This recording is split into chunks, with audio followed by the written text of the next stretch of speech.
Compañeras y compañeros colegiados, abogados, colegas, es para el Colegio de Abogados un honor poder presentar el primer simposium virtual jurídico. Los tiempos actuales, las circunstancias nos prueban como profesionistas, como individuos, como miembros de una familia. Es así que en respuesta a esta situación extraordinaria, el Colegio de Abogados se actualiza y presenta este foro, este simposium, en donde extraordinarios profesionistas del derecho harán uso de la tribuna y presentarán sus disertaciones. Es el caso de que tenemos hoy al doctor Raúl Carracay Rivas, extraordinario abogado, académico y autor de múltiples obras. No necesita mayor presentación y los dejamos con nuestro querido maestro. Por favor. Me estaba yo refiriendo al estado de necesidad tipificado en el artículo 15 del Código Penal, y también me referí a la no exigibilidad de otra conducta. Me referí a dos: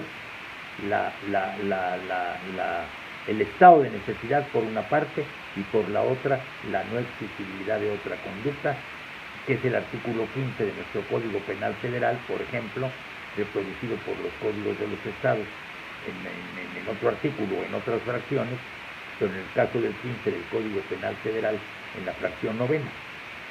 La trayectoria doctrinal de la no exigibilidad es por demás interesante, pero en resumen, no voy a perder el tiempo, o hacérselos perder, no voy a hacerles perder el tiempo explicándoles los detalles históricos de la no exigibilidad de otra conducta. Pero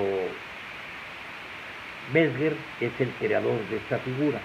Y en resumen, estado de necesidad y fracción novena del artículo 15 del Código Penal Federal son causas que excluyen la incriminación de un posible médico que hubiese incurrido en homicidio con motivo del coronavirus.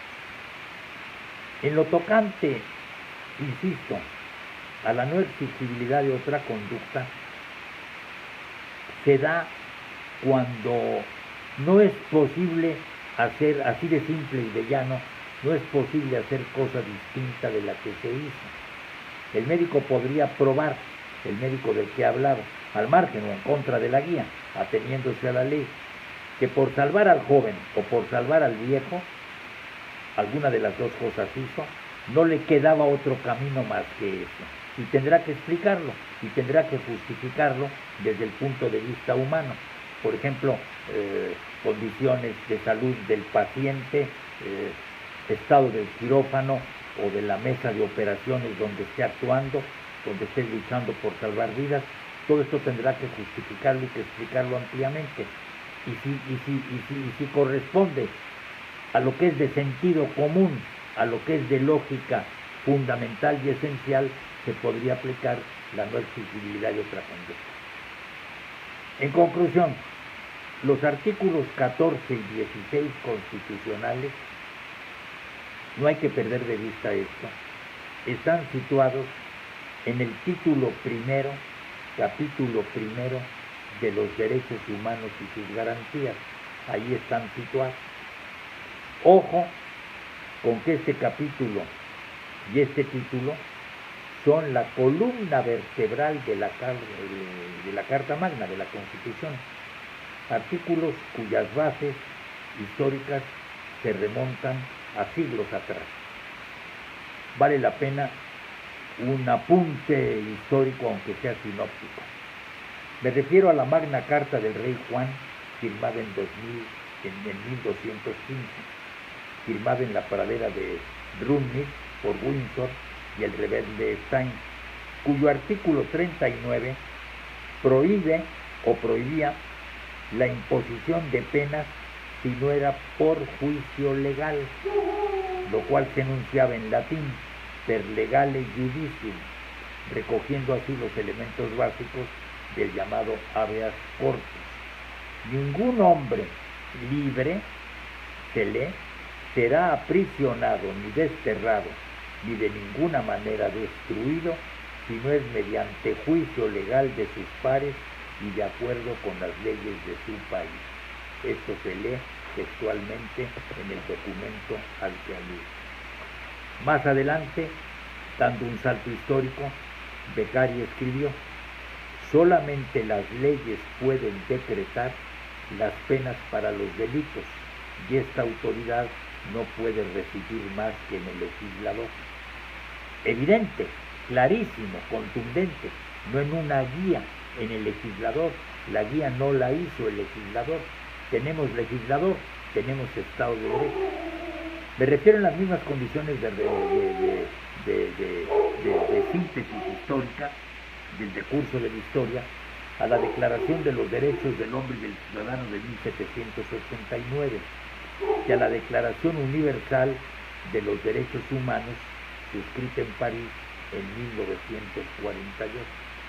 Por cierto, ni las facultades del Congreso de la Unión, pienso de manera categórica, ni las de la Cámara de Diputados, ni tampoco las exclusivas del Senado de la República podrían esas facultades derribar el muro de legalidad y constitucional a que me he referido. Son facultades que están mucho más allá, cuantitativa y cualitativamente hablando, en el decurso numérico de la Constitución, de los artículos que forman parte de la columna vertebral de la Carta Magna y a los que acabo de hacer mención. Entonces, hacer eso, ir en contra, equivaldría a negar rotundamente la estructura básica y fundamental del Estado de Derecho. Por eso desde aquí, desde la tribuna de la Facultad de Derecho de la Universidad, e invitado ahora por el Colegio de Abogados del Estado de México, tengo este privilegio y este honor gracias a las gestiones que hizo mi amigo el doctor Pedro Gómez. Desde esta tribuna, con el mayor respeto, sugiero que el presidente de la República tome cartas definitivas en el asunto, cartas definitivas y él posee el ejercicio del supremo poder ejecutivo de la Unión, como lo ordena el artículo 80 de la Constitución, para que no permita, pero que lo declare categóricamente, no el subsecretario de Salud, sino el presidente de la República, el titular del supremo poder ejecutivo de la Unión, que declare categóricamente que el Consejo de Salubridad General no puede aplicar arbitrariamente la guía bioética de asignación de recursos de medicina crítica, porque sería ir en contra de la Constitución, de la ley y de la razón, lo que permitiría, insisto una vez más, que algunos médicos atendieran a pacientes con motivo de la pandemia de coronavirus, privando de la vida lo que es homicidio bajo cualquier pretexto a uno de esos pacientes. Hasta aquí el texto que corresponde al Consejo de Salubridad. Con base en algunas clases que dicté y en algunas conferencias que también he dictado, y gracias al mecanismo de las llamadas redes sociales, hubo una serie de observaciones de puntos de vista diferentes del de un servidor. Con base en ello, yo he pensado lo siguiente: el artículo 73 constitucional, fracción 16, prescribe que el Congreso tiene facultad, el Congreso es el 73, tiene facultad para dictar leyes sobre salubridad general de la República. De esto no hay duda. También prescribe este artículo en su fracción primera que el Consejo de Salubridad General dependerá directamente del presidente de la República sin intervención de ninguna Secretaría de Estado. Y añade, sus disposiciones generales serán obligatorias en todo el país. Esto es cierto, está en la ley, en ese artículo 73, artículo 73, fracción 16 y fracción primera. Prescribe en su fracción segunda este artículo 73 que en caso, y esto es más concreto, puede llamar, ya llamado poderosamente la atención, en caso de epidemia, figúrense ustedes lo que estamos padeciendo, en caso de epidemia de carácter grave o peligro de invasión de enfermedades exóticas en el país, la Secretaría de Salud, ojo, textualmente, tendrá obligación de dictar de manera inmediata las medidas preventivas indispensables a reserva de ser después sancionadas, por el presidente de la República. Y el señalado artículo también prescribe en su fracción tercera que la autoridad sanitaria será ejecutiva y sus disposiciones serán obedecidas por las autoridades administrativas del país. Lo anterior plantea, a mi juicio, a mi ver, un problema jurídico y legal de la mayor trascendencia. Y lo presento con una pregunta. ¿Pueden los artículos que he citado pueden prevalecer sobre el artículo 14, párrafo segundo y tercero constitucional y sobre el 16, párrafo primero constitucional, que son artículos situados en la que he denominado columna vertebral de la Carta Magna? Yo sostengo que no. Me he referido al llamado discurso constitucional para sostener categóricamente que no. El discurso, a lo mejor muchos de ustedes ya han oído mi punto de vista sobre el particular, yo le llamo discurso constitucional, es el siguiente. Se oponen dos artículos de la Carta Magna, por ejemplo, del capítulo primero, de la misma jerarquía, que es la columna vertebral de la Constitución. Se oponen, chocan. Hay constitucionalistas que dicen que no pueden colisionar dos artículos de la Constitución. Yo no estoy de acuerdo, porque desde mi punto de vista no se puede decir ni se debe decir algo que choca con la evidente realidad. Sí pueden colisionar, sí puede un artículo decir una cosa y otro decir otra. Por ejemplo, el artículo 13 prohíbe el fuero, el artículo 61, muy posterior al 13, prescribe que el presidente de cada cámara, la de senadores y la de diputados, velará por el respeto al fuero constitucional. Están chocando. ¿De qué fuero se trata si el 13 lo está prohibiendo? Pero son artículos en distinta ubicación, uno en la columna vertebral, como la denomino, capítulo primero, y otro el artículo 61. Pero cuando chocan dos situados en la misma ubicación, ¿cuál es la solución?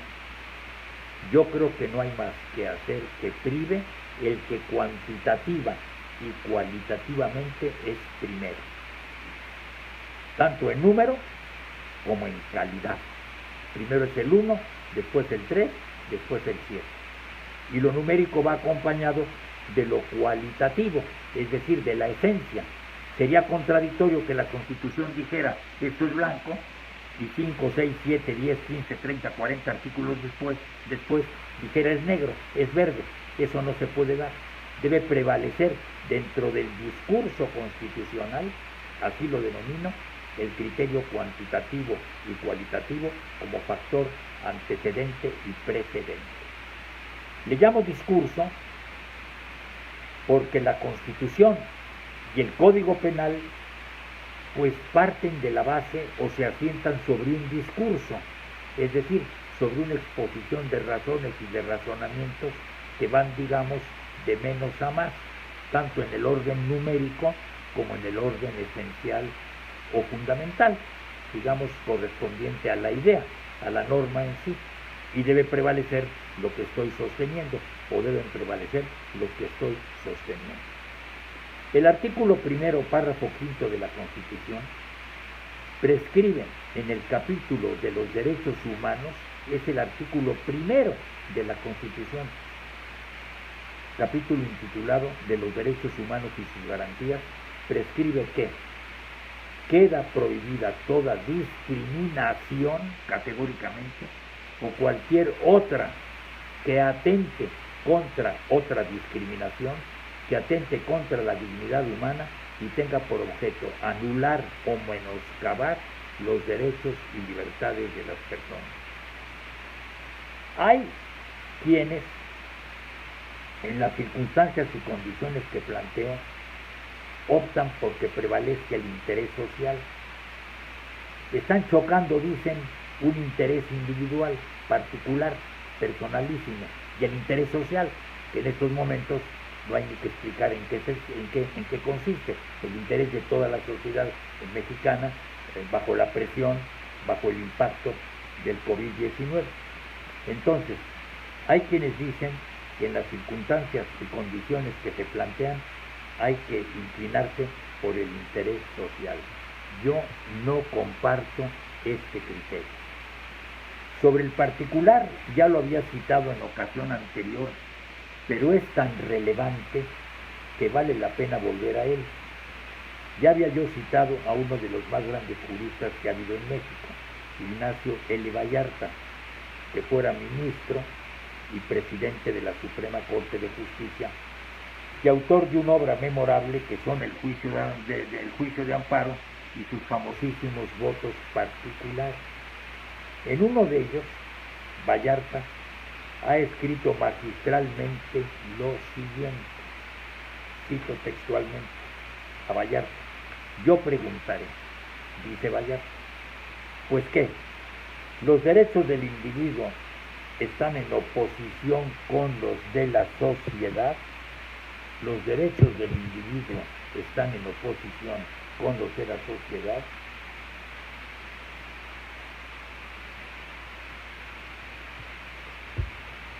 Pues qué, los derechos del individuo están en oposición con los de la sociedad. Pues qué, la vida, la honra, la libertad, la propiedad, todos los derechos primitivos andan en guerra con los que tiene el público.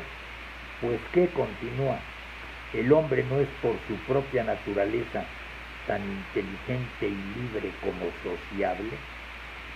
Si fuera posible, continúa, que la conservación, el goce de un solo derecho individual exigiera la destrucción de la sociedad, se cree que subvirtiendo, que aniquilando a ésta sobreviviría aquel.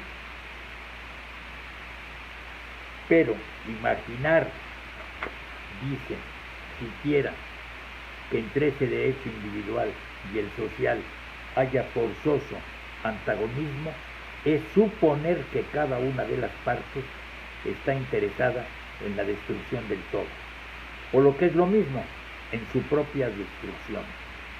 En mi sentir, continúa, ni el hombre puede exigir que perezca la sociedad, ni ésta negar los derechos de aquel.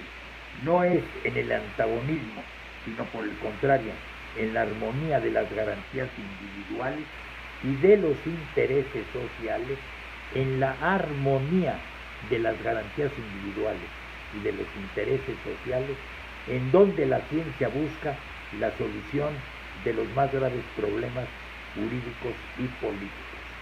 Proclamar, afirma, la omnipotencia social para hacer desaparecer ante el individuo es llegar al más ominoso despotismo, levantar el derecho individual hasta pedir en su nombre la negación del interés social.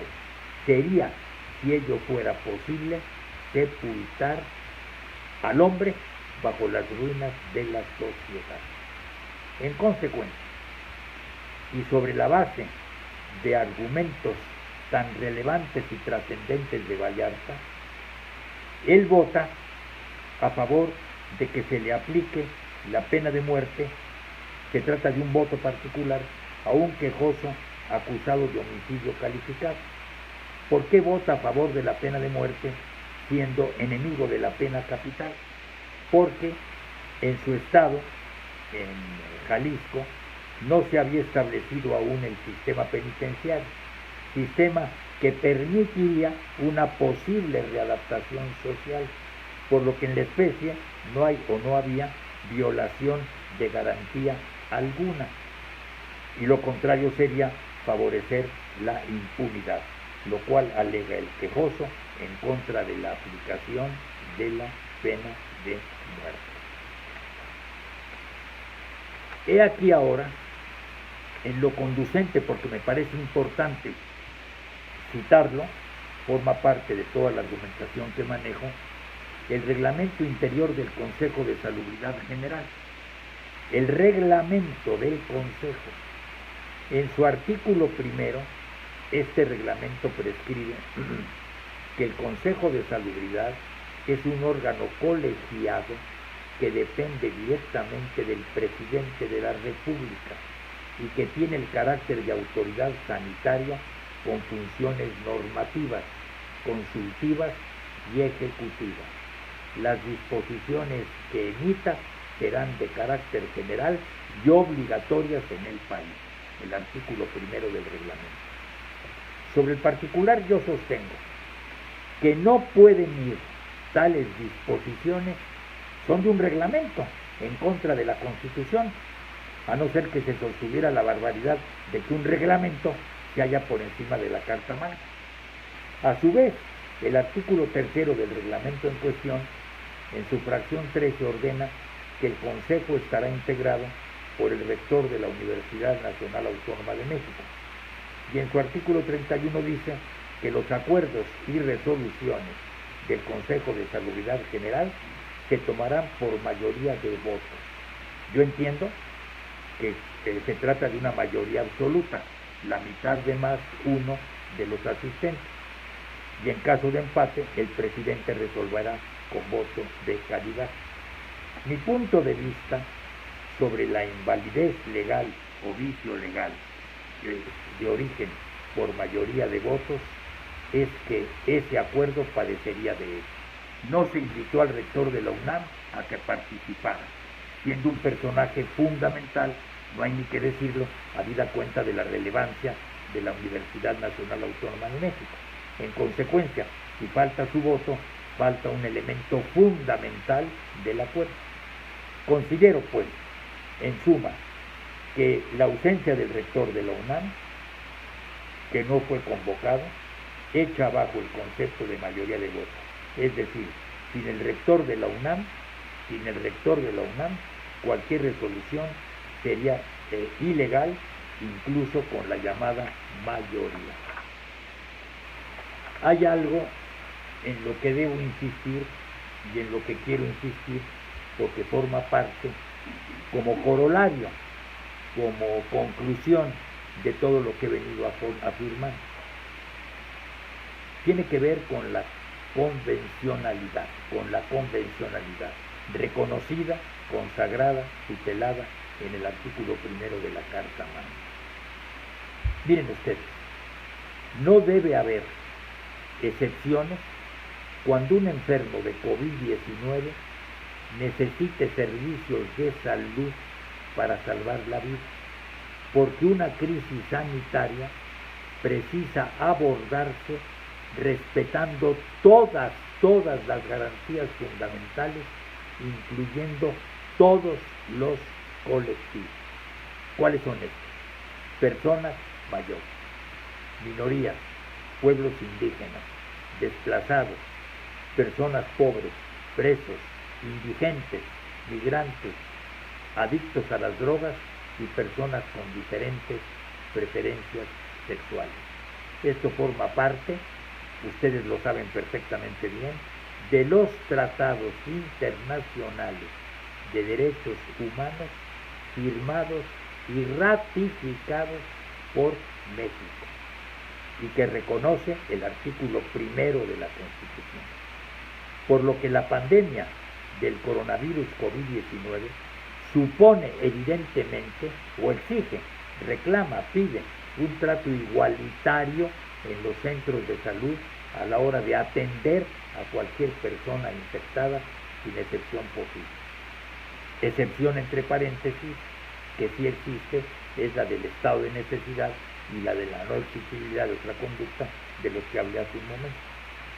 En tal virtud, la crisis generada por el coronavirus no puede resolverse únicamente con medidas de salud pública y disposiciones de emergencia, sino que se debe abordar con apego irrestricto a los derechos humanos.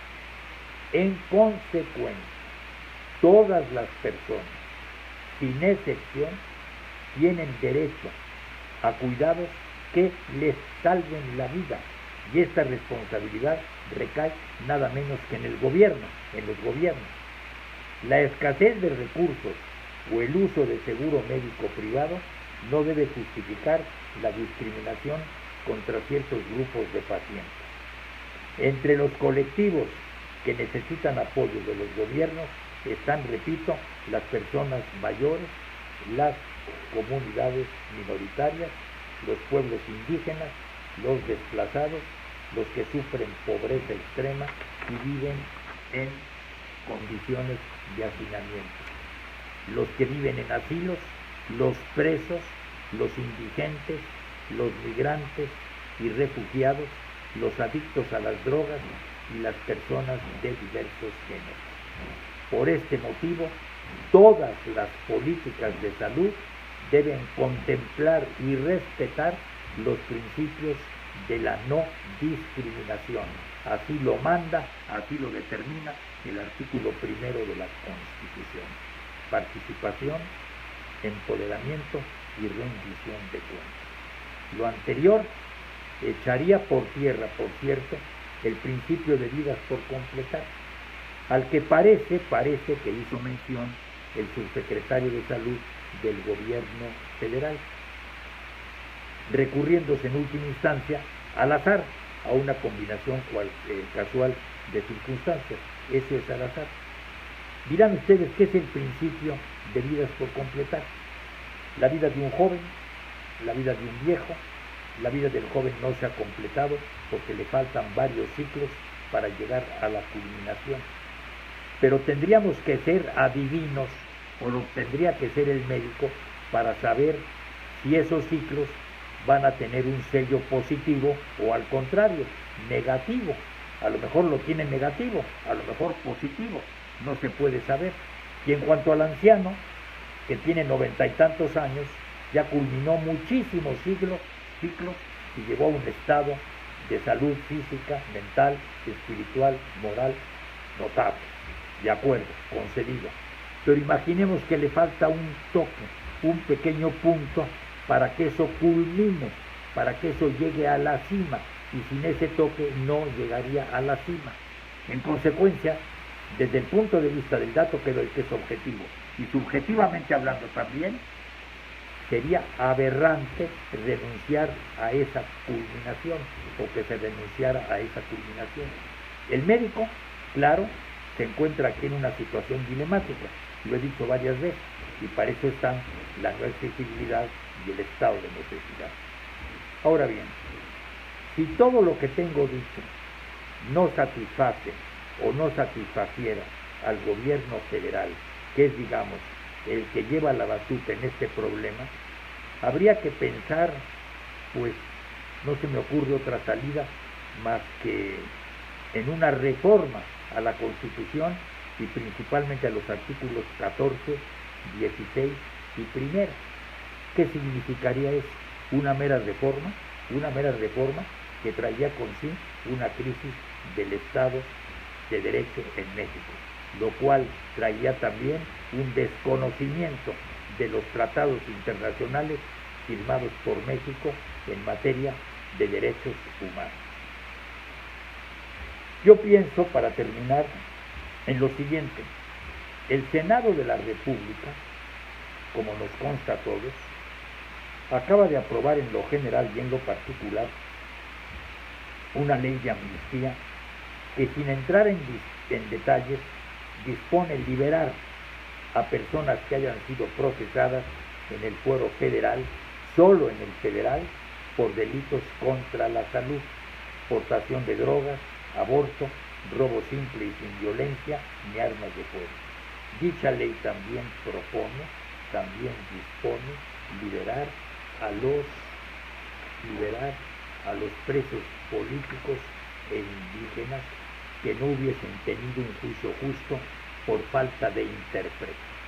Ahora bien, yo pregunto, medítenlo por favor, ¿no sería incoherente esta ley con el hecho de que se permitiera violar los derechos humanos de los pacientes de coronavirus 19 en ciertos casos dilemáticos? O sea, en un sentido se protege y con razón, con justicia, con equidad al recluso bajo ciertas circunstancias y condiciones, decretando la ley de amnistía. Pero en tratándose de un dilema entre un joven y un viejo, quien toma la decisión al margen del Estado es el médico. ¿No sería esto contradictorio? Absolutamente contradictorio. Implicaría además un desorden de criterios oficiales en medio de la crisis de salud que en estos momentos estamos padeciendo. Llego al final de mi conferencia agradeciendo su muy cordial y gentil atención y presentando una conclusión a la que ya he aludido varias veces, ahora a nivel de conclusión, o presentando una serie de ideas a nivel de conclusión, y que son las siguientes. Los artículos 1, 14 y 16 constitucionales son fundamentales como sostén, pilar y garantía del Estado de Derecho en México.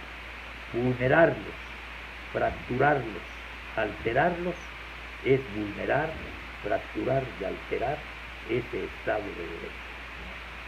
Siendo que el primero, el que consagra los derechos humanos y reconoce la convencionalidad, es también básico, porque implica la presencia de México en el Concierto Internacional de Naciones. Se ha llegado a un acuerdo general, se ha llegado a un acuerdo universal. México firma ciertos convenios, ciertos contratos. Desobedecerlos es dar la espalda en estos momentos, agobiados por el virus que nos azota, dar la espalda al Estado de Derecho, lo cual, por las múltiples razones que he presentado, no me parece conveniente ni aceptable de ninguna manera. Doy las gracias. Queremos agradecer la disertación que ha presentado el doctor Raúl Carraqué Rivas. Queridísimo maestro, muchísimas gracias por su participación en este foro virtual que los abogados del Colegio de Abogados estamos teniendo en respuesta a la situación extraordinaria que estamos viviendo. Les agradecemos nuevamente a las abogadas y a los abogados colegiados, a nuestros colegas abogados en general que nos hayan hecho el favor de acompañar. Los esperamos el día de mañana con una ponencia no menos interesante, con un extraordinario abogado que nos hablará de la inteligencia artificial. Muchísimas gracias por estar con nosotros. Les pedimos de favor que nos compartan, estas ponencias que a final de cuentas la intención es llevar el conocimiento, la disertación, el análisis a todos los abogados. En sus redes sociales, en internet, en lo que es YouTube, Facebook y todas las redes sociales, les vamos a agradecer que nos puedan hacer la difusión correspondiente. Muchísimas gracias.